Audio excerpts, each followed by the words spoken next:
Hey everyone, let's jump right into this explainer. Today we're taking a strictly educational, highly data-driven look at maximizing rental renovations right here in Kansas City. Just a quick heads up before we get rolling, this is definitely not legal or tax advice.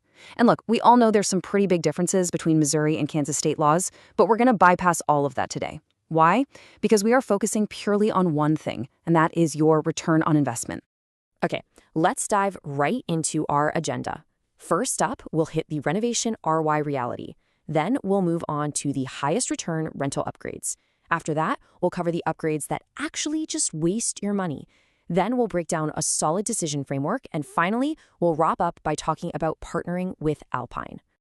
All right, section 1, the renovation ROI reality. So right out of the gate, we've got to dismantle that whole home improvement television myth. You know the one.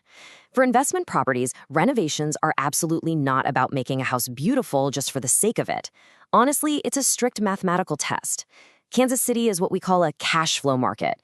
Out here, the primary goal of any property upgrade has to be raising the rent or shortening the vacancy by more than the project actually costs. This requires a completely different mindset compared to those coastal appreciation markets. Direct financial return always overrides pure aesthetics. In fact, you should probably just burn this guiding rule into your mind for every single dollar you spend on a Kansas City rental property. Just ask yourself, will this upgrade raise the rent or shorten the vacancy by more than it costs? If the answer is no, well, you just skip the project. It's really that simple. Moving right along to section 2, the highest return rental upgrades. And this brilliantly illustrates what tenants notice every single day and what they're genuinely willing to pay a premium for. The data points us straight to 5 specific areas. We're talking a kitchen refresh, a bathroom update, durable flooring, neutral paint, and in-unit laundry. These are the top 5 high-return renovations that consistently pay you back. Now, the strategy here is incredibly crucial. Let's look at kitchens. You want to refresh, not a total gut. I mean, a $30,000 kitchen overhaul is rarely needed when some new countertops or even just modern cabinet hardware can easily lift you into that next rent tier. For bathrooms, a clean vanity and some fresh fixtures create a remarkably strong tenant reaction. Then there's flooring. Luxury vinyl plank reads as super modern and, better yet, it actually survives tenant turnover. Fresh neutral paint? Well, that's literally the absolute cheapest, high-return improvement you can possibly make. And finally, adding washer and dryer hookups meaningfully widens your entire applicant pool. All right, on to section 3, upgrades that waste money. It is time for a no-nonsense warning about the money pits that totally fail to return their cost in a mid-market rental. It's so incredibly easy to fall into the trap of doing what feels productive rather than what actually moves the rent number. But the data is crystal clear here. Overbuilding for a neighborhood is a critical investor error. Things like luxury finishes and custom gadgets simply will not command enough extra rent to justify what you spend on them over a reasonable hold period. What you really need are targeted, highly durable improvements instead. Specifically, you've got to avoid high-end appliances that go way beyond the neighborhood norm. Same goes for elaborate landscaping, premium smart home gadgets, and fully custom finishes. Listen, if you cannot justify these specific upgrades with real local rental comps, well then it's just a personal preference and not an actual investment.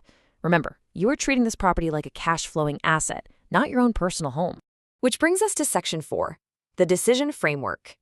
So the crucial point is, how do you make these decisions logically every single time?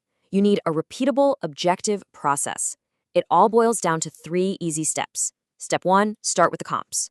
Look closely at what the higher renting homes in your exact neighborhood offer that yours doesn't. Step 2, fix the deferred maintenance. You've got to prioritize anything broken right away because deferred maintenance always turns into an expensive emergency later.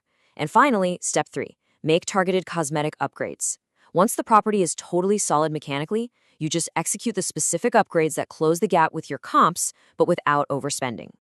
Moving into our final part, section 5, partnering with Alpine. Executing this kind of strategy flawlessly really takes deep local expertise. That's exactly where Alpine Property Management Kansas City comes in. They are the authoritative, data-driven experts who have been successfully serving investors since 2013. Just look at this number. 250. Let that sink in for a second.